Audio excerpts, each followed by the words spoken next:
A continuación, señoras, señores, recibimos en este escenario a Cristina Lobillo, es directora de DG Ener European Commission, quien nos hablará de la normativa europea sobre hidrógeno verde. Cristina Lobillo Borrero es licenciada en Derecho, con formación de posgrado en Economía, Derecho de la Unión Europea y Liderazgo en Instituciones Europeas y Harvard. Funcionaria de la Comisión Europea desde 2004, ha trabajado en áreas de Agricultura, Comercio y Energía. Fue jefa de gabinete del comisario Miguel Arias Cañete entre 2014 y 2019 y posteriormente directora de Política Energética en la DG Ener desde 2022. Dirige la Plataforma de Energía de la Unión Europea y las Relaciones Internacionales de la Dirección General de Energía. Pido un fuerte aplauso para Cristina Lobillo.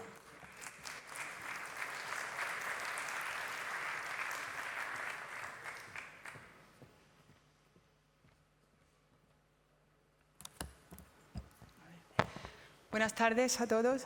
¿Se oye bien la presentación? Bien. Bueno, en primer lugar, mi agradecimiento a todos los organizadores de este tercer Congreso Nacional sobre el Hidrógeno. Yo tuve la oportunidad de participar en el primer Congreso. El año pasado no pude, pero mandé a una persona de mi equipo que me reportó un poco de todas las ponencias y presentaciones que se hicieron aquí. Y a mí me gustaría empezar reiterando el lema que utilizó Enagás la semana pasada en Madrid para el Día del Hidrógeno, diciendo el hidrógeno es ahora. Y yo creo que en 3 años se han movido muchas cosas en el mercado del hidrógeno.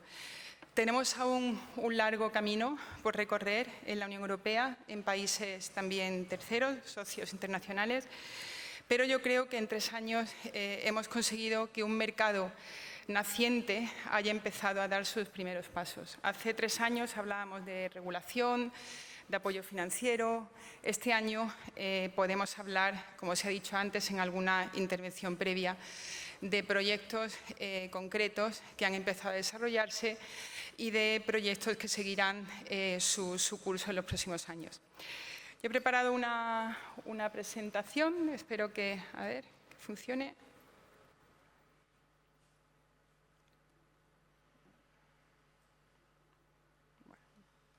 ¿Lo consigo? Ahora, bien. Bueno, me gustaría proponer una presentación no muy larga, porque sé que estamos ya casi al final del día, luego queda otra mesa redonda. Yo creo que lo más importante es transmitir mensajes claros y concisos. A mí me gustaría, viniendo de la Comisión Europea, viniendo de Bruselas y estando encargada de las relaciones internacionales en materia de política energética y de la seguridad de suministro en Europa, yo creo que antes de hablar del hidrógeno en concreto tengo que centrarme en lo que son las prioridades de la política energética de la Unión Europea.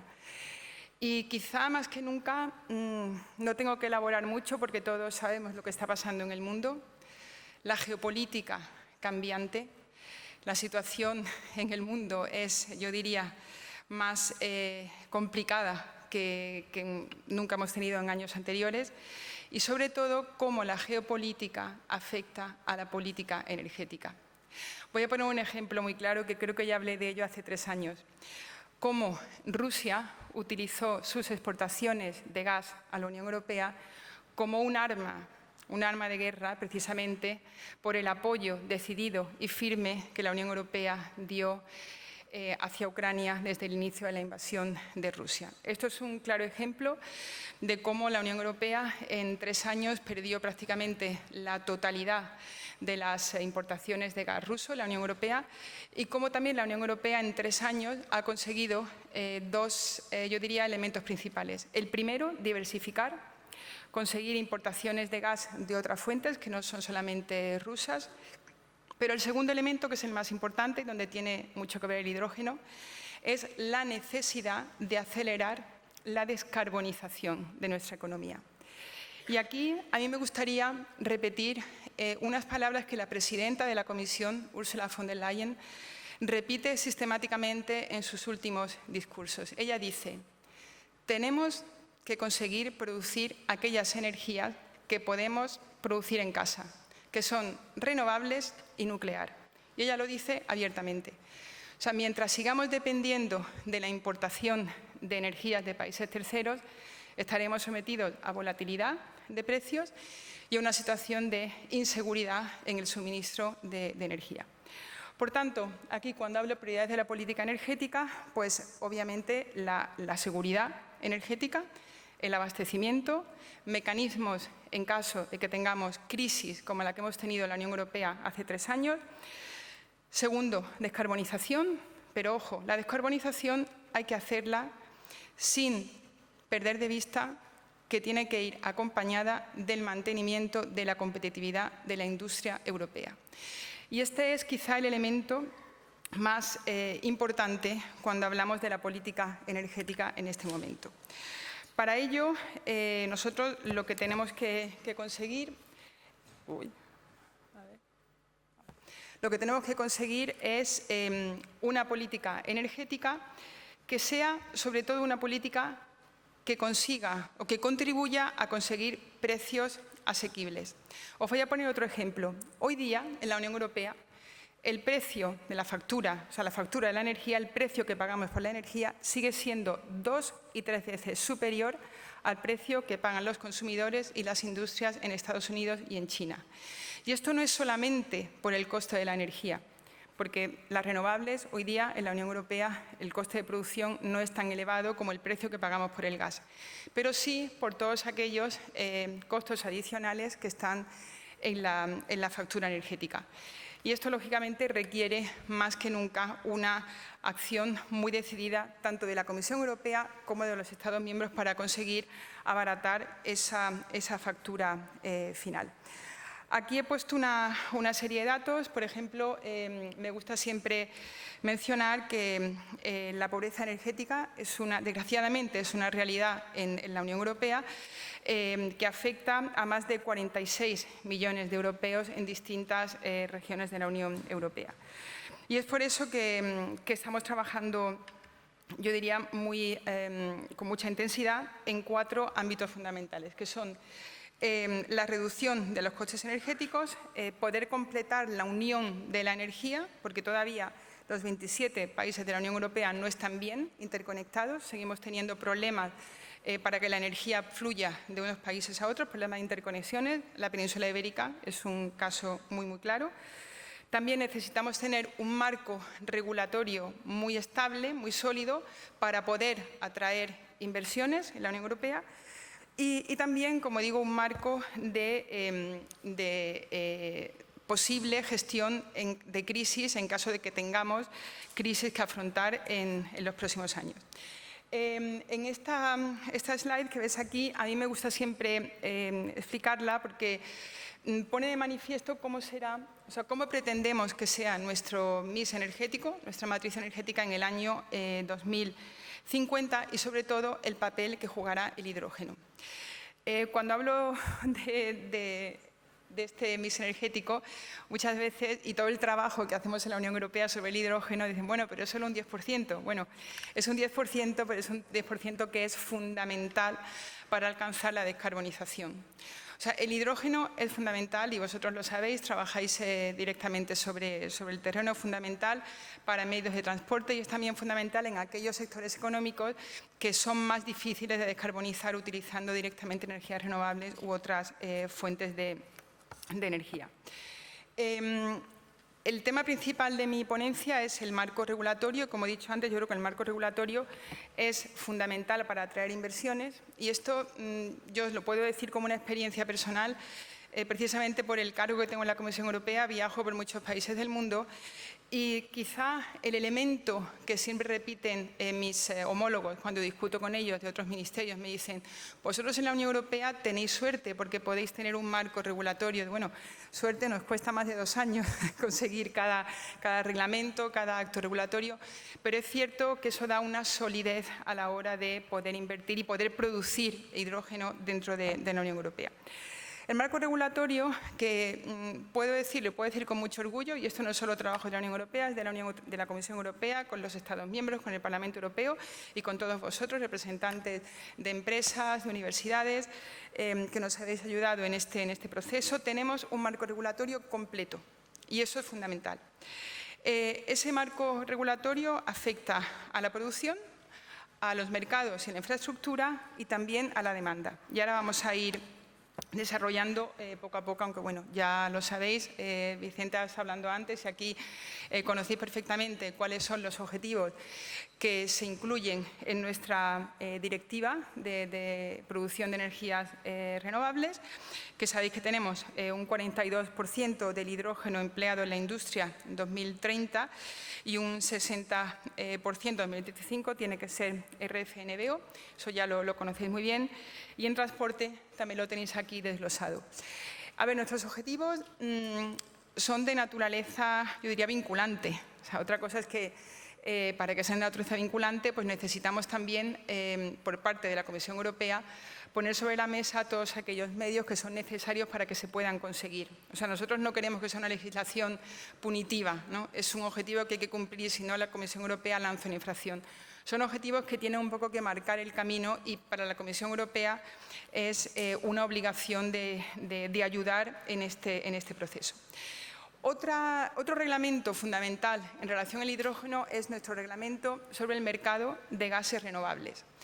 Este es un reglamento que es la primera vez que lo hemos regulado. Yo tuve la ocasión de participar en las negociaciones con el Parlamento Europeo y con el Consejo y no fueron fáciles las negociaciones, pero sí que creo que es un reglamento que regula estos tres elementos que son también principales para el mercado del hidrógeno, que es el acceso al mercado, la independencia y la flexibilidad.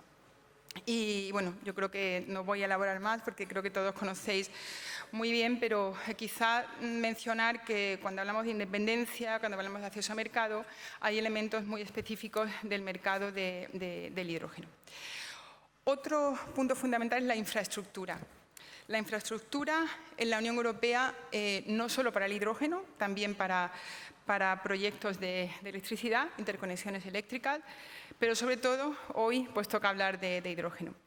Y me gustaría mencionar, en la Unión Europea tenemos un instrumento que se dedica a financiar todo lo que son proyectos de interconexión, ¿no? De países con otros, unos países con otros. Este reglamento se llama Connecting Europe Facility. Actualmente tenemos unos 6.000 millones de euros en el marco actual. La Comisión ha propuesto incrementar este presupuesto de 6.000 millones a 30.000 millones, o sea, lo cual hace ver la importancia que desde la Comisión Europea se da a la necesidad de que la Unión Europea esté, como he dicho antes, bien interconectada y la electricidad, el hidrógeno puedan fluir. Cuando hablamos de infraestructura, estos no son proyectos que lo sabéis muy bien, que se puedan realizar de un año a otro. Requieren inversión, requieren estudios de impacto, pero por parte de la Unión Europea, por parte de la Comisión, estamos muy decididos a apoyarlos. En relación a la infraestructura, bueno, estamos en Huelva, estamos en la península ibérica y me gustaría mencionar la relevancia que Bruselas le da al H2Med, que es el hidroducto que podrá unir el sur de España con países del centro de Europa, en particular con Alemania. Nosotros estamos apoyando financieramente ese proyecto y confiamos que en el futuro sea uno de los vectores principales para la transmisión de hidrógeno del sur de Europa al norte de Europa. También tenemos otro hidroducto que se llama el Southwest, que es el que une el sur de Europa con los países del oeste, y aquí sí que también la Unión Europea considera que son como los dos hidroductos fundamentales para que el hidrógeno en el futuro, el hidrógeno renovable y también de bajas emisiones, pueda circular en la Unión Europea. Recientemente la presidenta de la Comisión también mencionó en un discurso la necesidad de avanzar en lo que se llaman las autopistas de la energía, que son quizá aquellas interconexiones que son fundamentales para acelerar el mercado del hidrógeno y de la energía renovable en la Unión Europea. Cuando hablamos de financiación, a ver, yo creo que esto es un elemento fundamental. ¿Por qué? Porque estamos hablando, cuando hablamos de hidrógeno renovable, o sea, es cierto que tenemos sobre todo un problema de precio. Esto es evidente. O sea, nosotros confiamos desde la Comisión Europea y créanme que le dedicamos mucho tiempo a realizar monitoring, estudios de impacto, porque nos gustaría que poco a poco la brecha que existe actualmente entre el hidrógeno que se produce procedente de combustibles fósiles y el hidrógeno renovable o incluso de bajas emisiones, pues la brecha de precios no sea tan elevada. Y por eso nosotros hemos trabajado en distintas fuentes de financiación que conocéis muy bien. El Banco Europeo del Hidrógeno, sé que la última subasta no son todo buenas noticias, pero estamos trabajando para que podamos mejorar este tema. También el Fondo de Innovación, el Fondo Horizonte Europa, que también dedica fondos al hidrógeno. Y luego también los planes de recuperación y resiliencia, donde los Estados miembros de la Unión Europea, España entre ellos, ha decidido destinar estos fondos en gran parte a proyectos de hidrógeno. En total estamos hablando de 38.000 millones de apoyo público al hidrógeno. En total, sumando todo, infraestructuras, contratos por diferencia, o sea, el total son 38.000 millones. Y yo creo que es quizá un marco importante de financiación. El marco de financiación, los efectos no lo vemos en un año o en dos. Necesitamos que pase un poco de tiempo, pero nosotros confiamos en que este mercado naciente, como he dicho antes, con estos 4 elementos de financiación, podamos llegar a que sea un mercado en pleno funcionamiento y en igualdad de precio con el hidrógeno que viene de otras fuentes. El último elemento que quería mencionar, que no está aquí, pero lo menciono ya ahora. Hemos creado en la Unión Europea un mecanismo nuevo para poder agregar la demanda de hidrógeno y hacer lo que llamamos en inglés un matching con la oferta. Como sabéis, la Unión Europea también tiene un objetivo claro y es poder importar hidrógeno, sobre todo a aquellos países de la vecindad de la Unión Europea. Y hemos creado un mecanismo donde han participado más de 250 empresas, tanto productoras de hidrógeno como importadoras. Y el objetivo fundamental es identificar a lo que nosotros llamamos off-takers. Porque nos consta que muchas veces en el mercado del hidrógeno renovable, sobre todo, lo que necesitamos es una mayor transparencia a la hora de conocer quiénes son aquellas empresas que a corto, medio y largo plazo van a necesitar ese hidrógeno. Al ser un mercado naciente es normal que esto ocurra. Esto no nos ocurre en el gas, no nos ocurre en otros mercados, ocurre en el hidrógeno renovable y de bajas emisiones porque estamos todavía en un mercado naciente. Y yo con esto, termino y siempre termino con el mismo mensaje, ¿no? Trabajamos mucho en la Unión Europea, vosotros trabajáis mucho también desde vuestros respectivos puestos de trabajo, las administraciones de los países de la Unión Europea. Nunca podremos conseguir avanzar en este mercado si no realizamos un trabajo conjunto. O sea, yo doy de verdad la enhorabuena, las gracias a congresos como este, porque ayudan a compartir y a poner de manifiesto cuáles son los puntos débiles en los que tenemos todavía que trabajar juntos. Muchísimas gracias.